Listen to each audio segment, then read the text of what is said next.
All right, time for a new segment called Pits and Peaks. Pits and Peaks from the weekend. The highs and lows brought to you by ourselves. And John, how are you? Yeah, I felt like barging into the studio when Spurs' name was taken in vain there, but the lucky win last year. The Andy Kaufman kind of wrestling match for the beginning of Pits and Peaks, but I decided not to. Good morning. Would have been a good start. Yeah. Peaks, right? Penalty shootouts. It was a weekend of penalty shootouts. There was one in GAA. There was one for the cup final.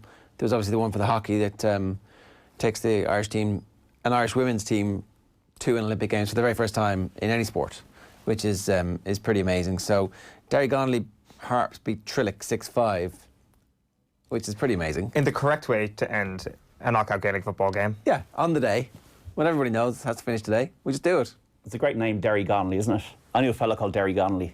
He's a great lad. Trillick is up there as well in terms of great GAA names.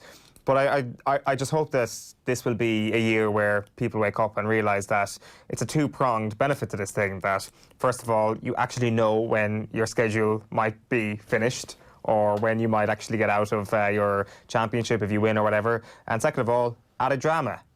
There's nothing like a penalty shootout. And I don't care about this idea that, oh, it's a soccer policy. I know. Call it a hockey policy for all you want, because this is hockey country, and this is a penalty shootout from a sport that isn't soccer. So I think just press on with it. It's something obviously that almost cost the Donegal champions recently, but they thankfully came through yesterday. It was an all-time classic as well. It was a 117 to 311 draw. So it wasn't like everybody needs to forget about the 6 points apiece slugfest in the rain and muck. But actually, when you think back to those 6-all draws that we might have had in previous years at this stage of the competition in the Provincial Club Championship, then a penalty shootout for everybody to remember. Oh, all I remember is the penalty shootout. It's great. Yeah. Exactly. There's never been a 0-all draw that hasn't been rescued by a penalty shootout. It's very true. Also, as well, I mean, the flip side of that is there's never been a 5-all draw that hasn't been made even better by a penalty shootout, as we saw last week. The Rovers' penalties are great. They're really well taken. It's a lot of, obviously, work done on the training ground down at Tala. But, yeah. My first peak is actually on the back of Rovers. Gary O'Neill is my peak. The Kerry Man of the Week is what I want to call him. Kerry Man who it's never... It's not you, Owen. It's not me. It's a Kerry Man who never actually played Gaelic football, not just winning penalty for Rovers last night. Brilliant, brilliant news for all involved. What's your first peak? Faf de Klerk being party boy. Faf de Klerk's pants. Just the whole... Think he was wearing them before the game, or did he change into them? I haven't given that much thought, but it's just funny. He was the only lad with a shirt off, and obviously we saw the whole issue of the South African lads with their shirts off before the World Cup, and kind of questions that were asked and probably should still be asked. And then he's just the only lad with the shirt off. He doesn't give a monkeys, and like drinking out of the cup pretty much with the cup's probably still warm from the gloves that has been held in, you know, for ceremonies and that. And look, Khaleesi as well, the way he spoke, you know, beautifully, talking about not being able to get a meal. There was that, I think, that thing where he's getting an autograph of a player there. It was a Francois Pienaar or somebody in the past, and look, they're world champions, and it's great to see sometimes to go into the dressing room and see these celebrations. Sometimes it doesn't happen enough in sport. Yeah, Khaleesi was speaking amazingly. Brian Habana on ITV was like, I want to make this guy president, and like, you can see there's a clear pathway for that to happen in the future, because that was like something, it happened immediately where people go, no, this guy needs to be the leader of our country. I wanted to talk about Twitter mistaken identities. I'm not going to go for the obvious one where Harry Arter obviously waded into British politics in a very now infamous manner at the weekend. Did you see this? No, what did he do?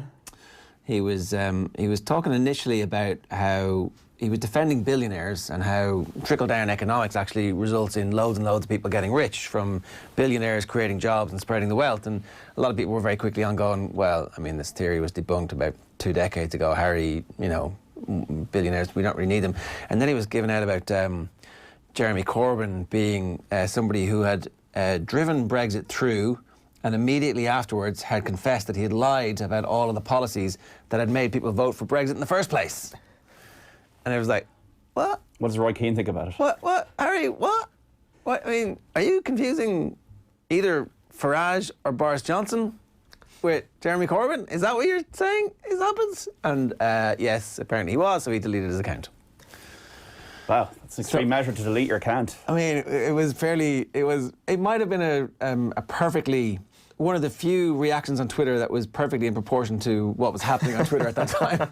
It was fairly extreme, but about the right thing to do. I would like to hang around for one more tweet just to clarify who he was mixing him up with. Yeah, which did he think he was a Farage-Johnson hybrid, perhaps? Maybe, yeah, like a Russian sleeper cell that actually.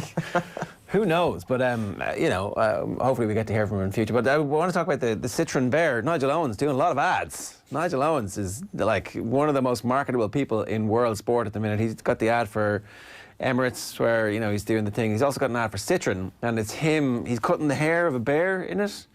And Katie Marshall, who hasn't deleted her account, but who has deleted this tweet, and somebody helpfully screen grabbed it, was very concerned and sad to see Citroen UK Nigel Ref Owens using a bear to advertise their cars. This is wrong on every level and promotes the use of animals to perform demeaning and unnatural tricks to entertain the public. Don't know if you've seen this. I actually haven't. Nigel Owens says, Kate, with all due respect, please use a bit of common sense. It's a man in a bear's suit. I would never involve myself in anything like this if it was a real bear. You'll be telling us not to support the wonderful Children in Need charity next because of Pudsey Bear. And then there's a picture of him and the bear. And the bear's... I just love the words concerned and sad. The bear is in a penguin suit. So just, what do you call them? A tuxedo. Tuxedo. A monkey suit. It was getting a bit confusing there with all this. And then now I'm blocked. This is a story in 3 tweets. Nigel Owens responds and says, look, it's not a real bear. She's like, oh, I know it's not a real bear, but that doesn't matter. You're making the bear the butt of the joke. And it's like, oh, hang on a second. So somebody was giving out to me for being happy that South Africa won. And what are you so happy about? Yeah, Twitter is a funny place. Felix Jones is a peak from the weekend. Oh, totally. I sat here in the studio at the start of the year and I was like, get used to being superior. What I was referring to was Irish coaching. I wasn't referring to the actual Ireland's national rugby team. What a resurrection. Our coaches have gone abroad and had a pretty good year, from Rog to Felix, kind of capping it all off in a beautiful manner. And Rory O'Connor has good quotes. I presume he was specifically asking the South African players in the mix zone after the World Cup final on Saturday about Felix Jones. And they all have just glowing reviews of Jones and what he's managed to bring in a very short period of time, let's not forget. And Rassie Erasmus has played so many masterstrokes throughout this World Cup. Whether or not you believe in the miracle of sport and how great this story is, making Sia Kolisi captain was a masterstroke, there's no question about that. So he's done that, and bringing in Felix Jones comes from the same mind as well. This is a fella who knew exactly what he was doing, and that is one of the greatest endorsements you can get in rugby at the moment, is Rassie Erasmus picking you for something, for a role of importance. And he's come in, has been involved in many different facets of the coaching staff, and the players love him. And where does he, like, what is he next? Have we dropped the ball here by if he's in South Africa? Is this something that we've slipped up on? Do you know, it's a double-edged sword, right? It'd be great to have him involved, and clearly he's good enough. But actually, what's really good for us is having a bunch of coaches around the world and cutting their teeth and learning new things, like having somebody in future who can be involved in Irish rugby, who might never come back now, who might feel a little bit bruised by the experience of working in the Irish system. But if he doesn't, if at some point in the future that's all smoothed over, he's in a World Cup winning dressing room. We don't have a whole bunch of those people. Like we just don't have a whole bunch of those people involved in Irish rugby. Now, I think Stephen Arkham is somebody who has been. Did he win? Was he part of the? No, 2003. Oh no, he wasn't. He was 1999. Yeah. So like they do have somebody who's there in Munster, but having somebody Irish who's experienced it and who knows all of our foibles, our peculiar psychosis when it comes to knockout cup rugby, which is mad considering it's such an important part of Irish culture. And there's not any rush here. Like, there will come a time when perhaps we need to put up the bad signal for someone like Felix Jones. South Africa had that moment. But, like, when we get beaten by Italy or when we lose 57-0 in a test, whatever that may be. I do think it'll be quite unforgiving now, though, if things don't start well for Andy Farrell. I think there'll be a lot of pressure on. Because now we're in a dip.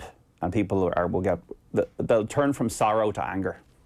I think with Irish rugby, I think that's what will happen. There's a distinct possibility. There is a possibility that everybody's so bruised by this that they're like, you know, We're in a numb phase at the moment with Irish rugby, but we're going to get to an angry phase if it doesn't start going well, or we don't see what the kind of the plan is or the vision is.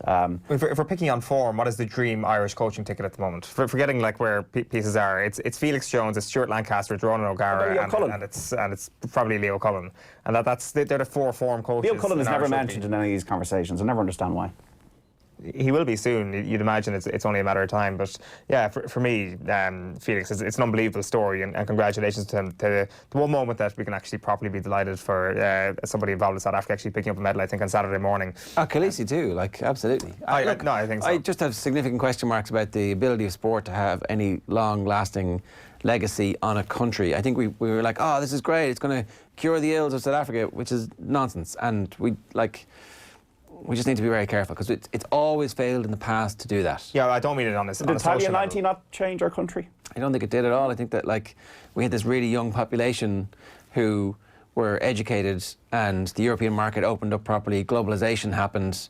Like, that generation of people happened to be around. But the notion that we suddenly became confident on the world stage because of this game, it's like the piece that Fintan O'Toole wrote about Roy Keane and Saipan and this being like a modern New Ireland. That's all nonsense. Like, it's all just a bunch of stuff that happens. But if you feel good about yourself and you're going around every day, and we've reached the World Cup quarter final, and you're feeling good about it, and you're walking around and you're smiling and you're happy and is that not going to generate a kind of a magical positivity around a nation and make people feel better at their lives and do better things? Better employment, better education, more foreign travel. That's the type of thing that opened up our society. I think, like, the 80s were bleak and they were over, and the 90s happened, and a lot of tectonic plates and global economics shifted. Look, it has an impact, but it's not the thing that triggers everything else. No, there's lots of factors.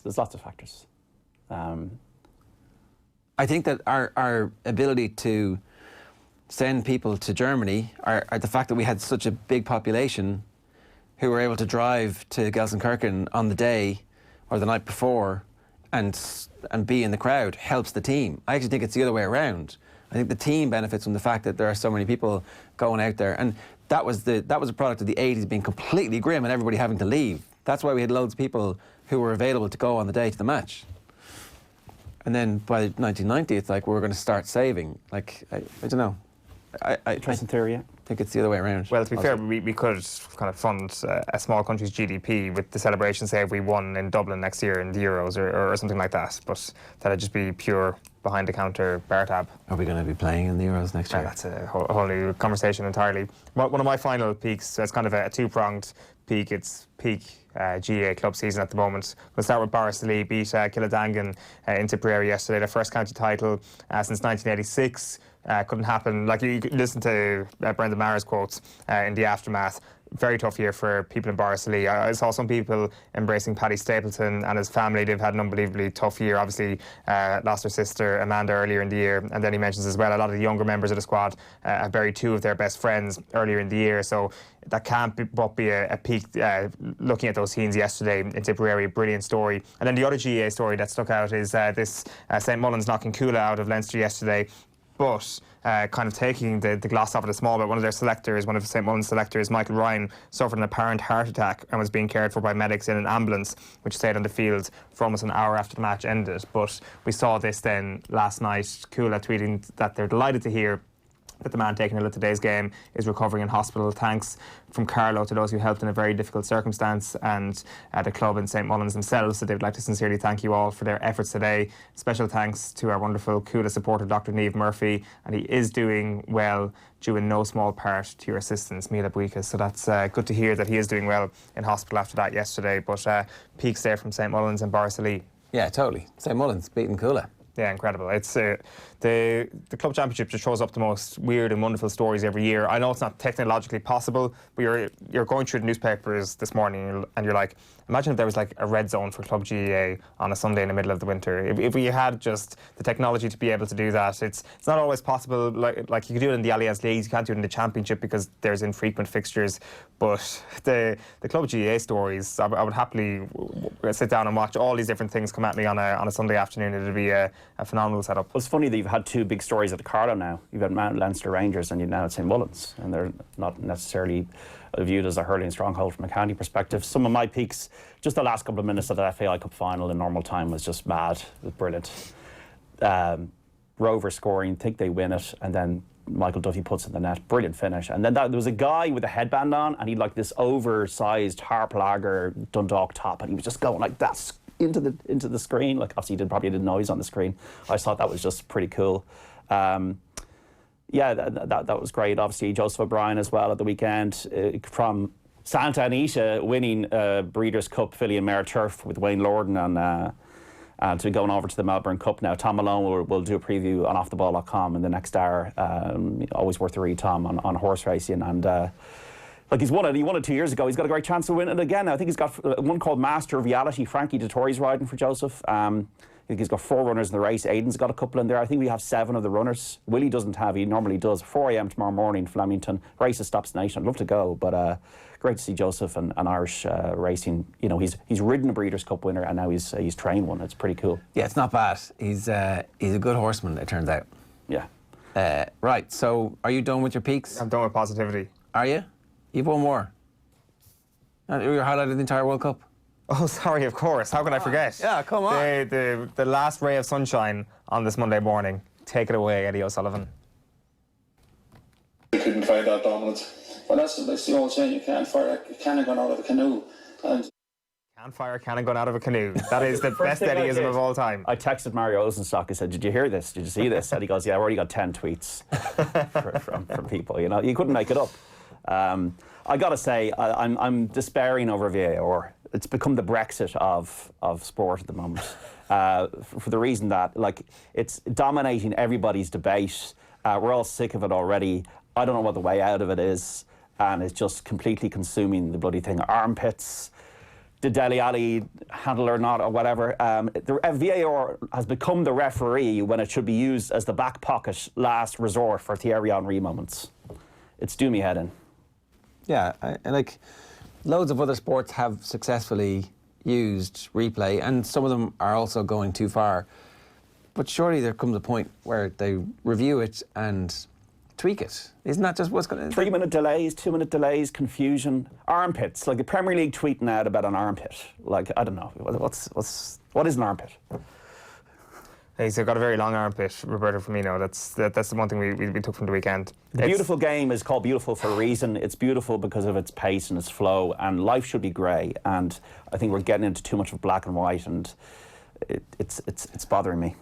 I had to go out for the last 25 minutes of the Villa game, but I just knew I'd seen most of it, and I was like, the last 10 minutes of the first half, I was like, oh, there's too many chances here. There's just too much pressure. It's definitely, I can see an equaliser, and then it got to like 86, 87, and my live score froze for a minute or two, and I was like, I mean, at least, I was about to tweet, at least we've got so late in the game now that there's no chance of them scoring twice, and then, boom. And the lads I was listening to on Saturday, and Damien Delaney was like, yeah, and I'm pretty sure there's going to be another one here, lads. Is this the way it's going? Ad break, come back. Damien Delaney, you're correct. Isn't that a go blue? You still have the Carabao Cup, Ger. Cancelled it. You're like Carabao Cup quarter-final. Or not. Or last 16 match. Who knows what happens. Maybe Arsenal get back in now all of a sudden. It's like, ugh. That would be beautiful. Be very Arsenal. I'm sorry for your loss. Sorry for your troubles. But it was the entire... In fairness, the entire season for Villa, in that whole 97 minutes, it was like incredible excitement. We're outperforming. Ooh, we've just got beaten. That's what this whole kind of season has been so far. And it's like a little bit, basically what being a Villa fan has been like for the last 30 years. Yeah. Spurs are pretty much the same, just a little bit of a raised level of hope and dashed hope, but not too far off. Champions League final, you know, you'll always have that. Yeah, yeah. Pitch for me this week is Mario Balotelli in Serie A, playing for Brescia against Verona at the weekend. So he walked off the field after being racially abused by Verona fans. He basically boots the ball into the stands after hearing monkey chants, but then kind of what makes this even more grim is that players gather around Balotelli and say, ignore them and just play on. Eventually they do play on, and he scores an absolute screamer. A couple of the quotes to win the game, actually, a couple of the quotes. The Verona manager, Ivan Juric, says, I'm not afraid to say there were no racist chants today. They might have have jeered and mocked the great player, but there was nothing there. And then the president of the club came out to say that the club's fans were absolutely not racist. He says it is wrong to generalise, speaking of racist fans and choirs. And then a Verona fan took to Twitter to helpfully illustrate the moment and to post this very informative video showing us that Verona fans are not racist.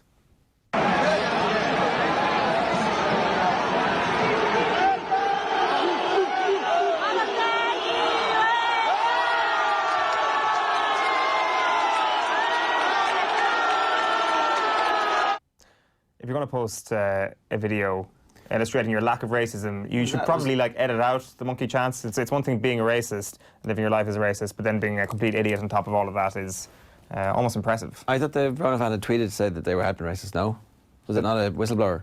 That they were outing racist. There was a thread on Reddit this morning saying it was actually a Verona fan saying that what are you looking at here? This is all that happened. All right. Okay. So it's not an amazing look, and that's It's grim, isn't it? It's very grim. That's Balotelli for me, but he did score an absolute screamer, and it was a complete worldie. It's just that the Verona and the club of Verona and the president and the manager not doing themselves any favours, and Italian football. It's not surprising, but it's still not amazing to see. No, but you can't turn away from it. You got to keep your eye out for that type of stuff, I think, and I think fair play to Mario Balotelli for retaining his dignity through all that. That is your pits and peaks this week. Nothing more. No, Spurs just. Like, Andre Gomez overshadowed the whole thing. So that was I'm very sorry for him. Coleman, brilliant, went in the dressing room. But from a Tottenham point of view, as my nephew just goes, potch out. WhatsApp. And I just said, Jose, get Jose in.